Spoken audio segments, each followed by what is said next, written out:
किसका फोन था? मैंने पूछा। अवस्थी जी का। मिसेस नारंग नहीं रही।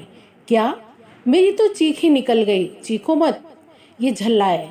बिना बात एकदम हाइपर हो जाती हो। चीखूंगी नहीं।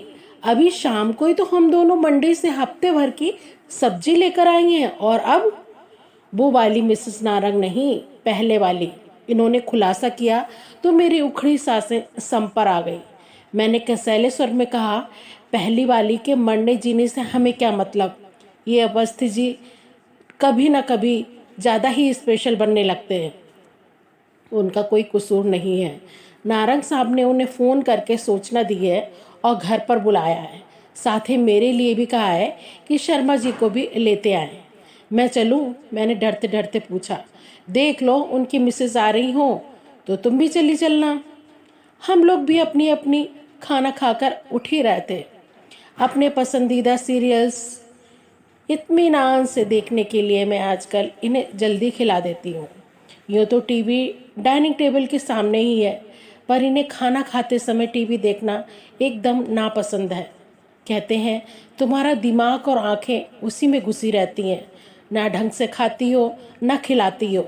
वैसे भी खाना खाते समय रोना धोना, चीख पुकार मुझे जरा भी अच्छी नहीं लगती। जल्दी जल्दी टेबल समेटते हुए मैं इनके बाहर जाने की प्रतीक्षा कर रही थी। एक एक क्षण मुझ पर भारी पड़ रहा था। कभी कभी सोचती हूँ, जब टीवी नहीं था लोग अपना बुढ़ापा कैसे काटते होंगे। पर तब बुढ़ापा इतना एकाकी निस्संग थोड़े ही रहता होगा। घर बेटी बहुओं से, नाती पोतों से भरा रहता होगा। राम नाम जपने तक की फुर्सत नहीं मिलती होगी। मैं टीवी का बटन ऑन करने जा ही रही थी कि फ़ोन बज उठा। फिर तो सारा मूड ही हवा हो गया। साड़ी बदल दूं? मैं पूछने को हुई, पर फिर चुप लगा गई। शादी को इतने साल हो गए हैं, पर अब तक मैं ये अंदाज़ा नहीं लगा पाई हूँ कि ये कब किस बात पर उखड़ जाए। गेट पर ताला डालते हुए देखा। अवस्थी लोग बगल वाले गेट पर खड़े हैं, शायद हमारी ही प्रतीक्षा कर रहे हैं। ठीक तो है, ऐसे मौक़ों पर अकेले जाने की हिम्मत नहीं पड़ती। कोई साथ हो तो अच्छा रहता है। यही तो असमंजस और भी ज़्यादा था। जिस औरत को कभी देखा नहीं, जाना नहीं, उसी के पुरसे में जाना पड़ रहा है। गेट पार कर हम बरामदे में पहुंचे। डरते डरते बेल का बटन दबाया। नारंग साहब शायद इंतज़ार ही कर रहे थे। दरवाज़ा फौरन खुल गया और वे हमें भीतर लिवा ले गए। भीतर अजब नज़ारा था। 3-4 लोग बैठे थे, पर सन्नाटा पसरा हुआ था। नारंग साहब ने समय जाया नहीं किया। उस स्तब्धता को भंग करते हुए परिचय की औपचारिकताएं पूरी की। 2 और उनके साले थे, एक साढ़ू और बुजुर्ग से सज्जन मामा ससुर थे। फिर हम लोगों की ओर मुखातिब होते हुए बोले, ये लोग मेरे पड़ोसी ही हैं। ये लोग हमारे पड़ोसी ही नहीं और परम मित्र भी हैं। मैं चाहता हूँ आप अपनी बात इनके सामने ही कहें। मैं अपना जवाब भी इन लोगों के सामने ही देना चाहता हूँ। पहले तो वे एक दूसरे का मुंह ताकते रहे। फिर एक ने, शायद साले ने, गला साफ किया और कहना शुरू किया, पिछली रात शिकागो में मेरी दीदी का स्वर्गवास हो गया। कैंसर से पीड़ित थी। सौभाग्य से मेरे दोनों भांजे विनीत, सुमिता अंतिम समय इनके पास ही थे।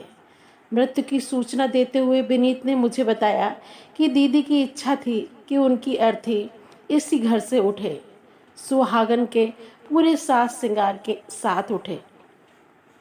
कुछ क्षण कमरे में घोर निस्तब्धता छाई रही।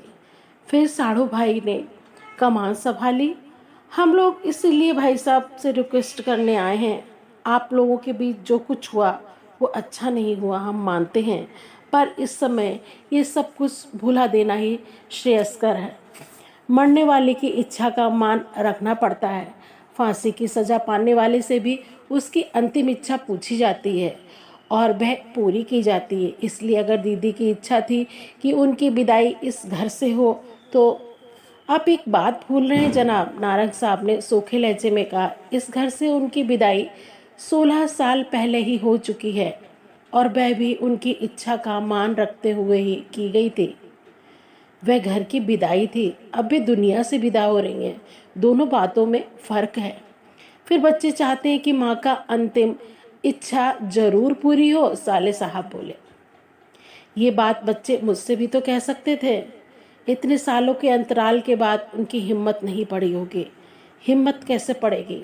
16 सालों में एक बार भी फोन नहीं किया। मेरे ही पैसों पर पलते रहे, पढ़ते रहे, पर कभी अपना रिजल्ट बताने तक की जहमत नहीं उठाई। विदेश जाने से पहले मिलना जरूरी नहीं समझा। यहाँ तक कि उनकी शादी की खबर भी मुझे औरों से मिली। इसके बाद में मुझे बात करने की हिम्मत कैसे जुटा सकते हैं? मुझे तो खुशी है कि वे इतने बेगैरत नहीं हैं। जिया जी प्लीज़ अब ये सब भूल जाइए। यही ना, ये मेरे दोनों परम मित्र यहाँ बैठे हैं। मैं इन्हीं से पूछना चाहूँगा, ईमानदारी से अपनी राय दीजिएगा। जो औरत बरसों पहले लड़ झगड़ कर अपने बच्चे लेकर यहाँ से चली गई थी, उसे मरने के बाद ही सही दोबारा इस घर में आने का क्या अधिकार है? नारंग साहब की आंखें इन लोगों पर टिकी हुई थी। उन आंखों में प्रश्न तो था ही, पर एक आक्रोश भी था, आग भी थी, बेहद एकाकीपन भी था। पहली बात, मुझे कमरे में मिसेस नारंग की अनुपस्थिति का भान हुआ। वैसे उनका इस समय यहाँ होना बेहद अप्रासंगिक भी था। मैं सोच रही थी इस समय उन्होंने अपने आप को किस कमरे में बंद किया होगा। कानों पर हाथ दिए वे कहाँ छुपी बैठे होंगे। आप लोग कुछ तो बोलिए। लंबी प्रतीक्षा के बाद मिस्टर नारंग ने कहा। हम लोगों ने सिर उठाया। अवस्थी जी ने गला साफ किया और बोले, नारंग साहब, अगर आप इजाज़त दें तो मैं इन लोगों से एक प्रश्न पूछना चाहूँगा। मिस्टर नारंग ने स्वीकारोक्ति में सिर हिला दिया। बोले, कुछ नहीं। अवस्थी जी फिर आगंतुकों से मुखातिब होकर बोले, मैं एक बहुत बड़ी कड़वी बात कहने जा रहा हूँ। उसके लिए पहले से ही माफ़ी मांग लेता हूँ। भगवान हमारे नारंग साहब को लंबी उम्र दे, पर मान लीजिए बात ठीक हमसे उलट होती। हमारे मित्र को कुछ हो जाता, क्या आपकी दीदी अपने सुहाग चिन्ह उतार देती, वैराग्य ले लेती? उनकी बात पूरी भी नहीं हो पाई थी कि मिस्टर नारंग उठकर भीतर चले गए। हम लोगों की तो जैसे सांप सूंघ गया। अवस्थी साहब, ये आप, इन्होंने कहना चाहा पर चुप हो गए। सॉरी यार, उनका मतलब भी समझकर अवस्थी जी बोले, दरअसल जो मैं कहना चाहता था शायद ठीक से कह नहीं सका। थोड़ी देर बाद नारंग साहब भीतर से नमूदार हुए। उनके हाथ में जरी वर्क वाला एक पर्स था। उसे साले को सौंपते हुए बोले, अभी अवस्थी जी ने सुहाग चिन्हों की बात की, मुझे याद आ गया। मैडम जाते समय ये सारी चीज़ें मेरे मुंह पर फेंक कर चली गई थी। शादी की कोई याद, कोई चिन्ह वे अपने साथ नहीं रखना चाहती थी। अब मरने के बाद वह सुहागन बनने का शौक चल रहा है, तो ये रख लो, अपनी बहन का मान भरकर श्रृंगार करना। पर जीजा जी, दीदी की इच्छा इस घर से विदा होने की थी, तो क्या तुम्हारी दीदी की ही इच्छा सर्वोपरि है? मेरी इच्छाओं का कोई मोल नहीं? क्या मृत्यु उसे सारे आरोपों से बरी कर देती है? वे अनगिनत पल जो मैंने अकेले गुजारे हैं, उनका हिसाब कौन देगा? दो दो बेटों के होते हुए भी मैं निसंतान बुढ़ापा काट रहा हूँ। ये जवाबदेही किसकी है?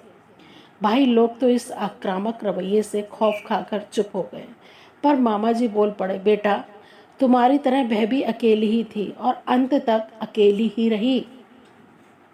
नहीं, वे कतई अकेली नहीं थी। नारंग साहब ने एक एक शब्द पर जोर देते हुए कहा, वह कतई अकेली नहीं थी। उसके बेटे उसके साथ थे और अंत तक थे। और आपका इशारा मेरे दूसरे विवाह पर है, तो जान लीजिए अकेलापन भी कभी कभी बर्दाश्त से बाहर हो जाता है। आदमी उसे बांटने पर मजबूर हो जाता है। ऊपर बच्चे आपसे बात करें। साले ने एक अंतिम कोशिश की। नो ना। उनका एक कहना नो इतना स्पष्ट, इतना निर्णायक था कि उन लोगों को फिर कोई बात नहीं की। चुपचाप सब उठ गए। शिष्टाचारवश हम लोग भी खड़े हो गए, पर उन्हें दरवाजे तक छोड़ने कोई नहीं गया। नारंग साहब भी नहीं गए। उनकी गाड़ी जब एक गेट पर जाकर चली नहीं गई, तब तक हम लोग वैसे ही खड़े थे, मौन। अभी चल, जैसे किसी शोक सभा में श्रद्धांजलि दे रहे। सॉरी, नारंग साहब ने दोनों मित्रों के कंधे पर हाथ रखते हुए कहा। सॉरी, आपको इतनी रात कष्ट दिए, पर उन लोगों को अकेले झेलने की हिम्मत मुझ में नहीं थी। सॉरी क्या कह रहे हैं, ये तो आपका अधिकार है। आप जब चाहे निसंकोच हमें बुला भेजें, हम लोग हमेशा आपके साथ हैं। अच्छा चले, टेक केयर। और हम लोगों ने भारी मन से अपने घर की राह ली। रात भर नींद नहीं आई। वह अनदेखी अनजानी औरत बार बार रूप बदलकर मानो सपने में आती रही। समझ में नहीं आ रहा था कि जिस घर को वे बरसों पहले छोड़ गई थी, उसके प्रति इतना मोह क्यों। जिस पति के लिए मन में इतना तिरस्कार था, उसके नाम से फिर मांग भराने की जिद क्यों। क्या ये प्रतिशोध का कोई नया तरीका था, या कि पछतावे की प्रतिक्रिया थी, या कि मन में किसी कोने में अब भी पति के लिए प्रेम दुबका बैठा था। सच, मानव मन एक गुफा की तरह होता है, उसका ओर छोर पता ही नहीं चलता। 8 साल पहले इस बंगले में आना हुआ था। यूं भी बंगलों के अड़ोस पड़ोस नाम मात्र ही होता है, यहाँ तो एकदम ही शून्य था। बाईं तरफ वाले बंगले में एक कंपनी का गेस्ट हाउस था और दाईं तरफ नारंग साहब रहते थे, जो तलाकशुदा थे। मुझे इतनी कोफ्त हुई थी कि बता नहीं सकती, लेकिन नारंग साहब के साथ इनकी अच्छी पटरी बैठ गई थी। दोनों रोज सुबह घूमने जाते, शाम को ब्रिज का खेल जमता। वहीं अवस्थी जी से परिचय हुआ, जो 4-5 बंगले छोड़कर रहते थे। जब पुरुष वर्ग अपने खेल में मग्न होता, मिसेस अवस्थी अपनी बोरियत दूर करने के लिए मेरे पास आ जाती। हम दोनों में अच्छा वहनामा हो गया था। फिर एक दिन सुना कि नारंग साहब शादी कर रहे हैं। तिर्क बितर्कों की जैसे बाढ़ सी आ गई।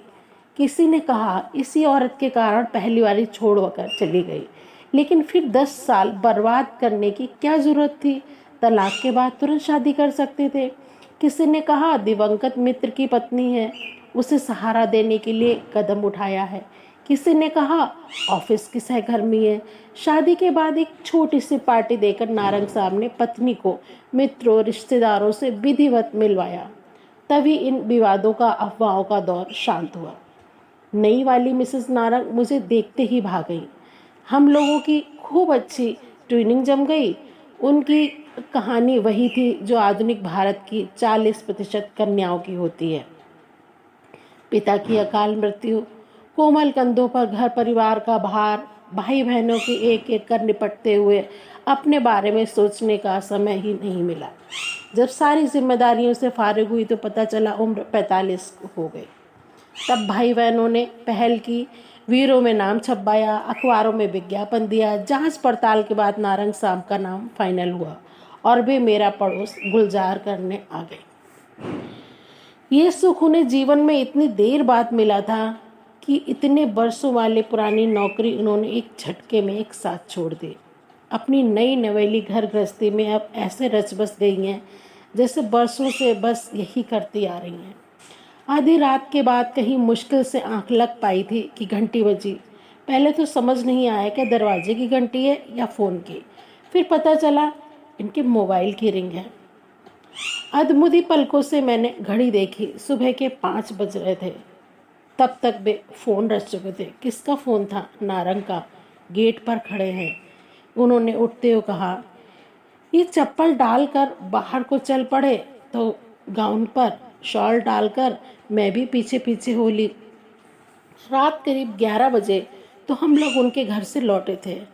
अब इतनी सी देर में और क्या हो गया? सदर दरवाज़ा खोलकर हम लोग बाहर आए। धुंधलके में गेट के बाहर एक आकृति नजर आ रही थी।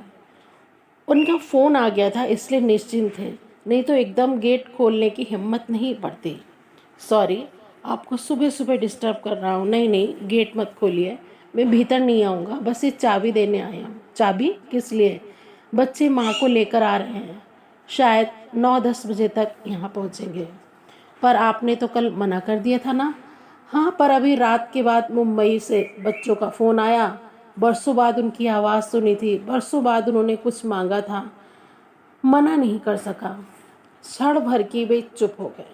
शायद उनका गला भर आया, पर तुरंत ही उन्होंने अपने को संभाल लिया और कहा, हम लोग 15-20 दिनों के लिए बाहर जा रहे हैं। वे लोग अगर 13वीं भी यहाँ से करना चाहें तो कर सकते हैं। मतलब आप नहीं रहेंगे? नहीं, और मेरा रहना ज़रूरी भी नहीं। अंत्येष्टि में और संस्कार में बेटों की उपस्थिति ज़रूरी होती है, तो वे दोनों तो रहेंगे ही। कुछ क्षण चुप्पी छाई रही, फिर बोले, शर्मा जी, सबका कहना था कि मरने वाले की इच्छा का सम्मान करना चाहिए, सो कर रहा हूँ, पर उसके लिए किसी जीवित व्यक्ति का मैं अपमान तो नहीं कर सकता ना। अच्छा, अब मैं चलूँगा। मिसेस गाड़ी में वेट कर रही हैं और चाबियां इन्हें सौंप कर वे चल पड़े। मैंने झांक कर देखा, उनके बंगले में सामने वाली उनकी नीली सेंट्रो उनकी प्रतीक्षा कर रही थी। मिसेस नारंग उसमें बैठी होंगी। अच्छा हुआ जो मैं नीचे नहीं उतरी। इस समय उनका सामना करने की हिम्मत मुझ में नहीं थी।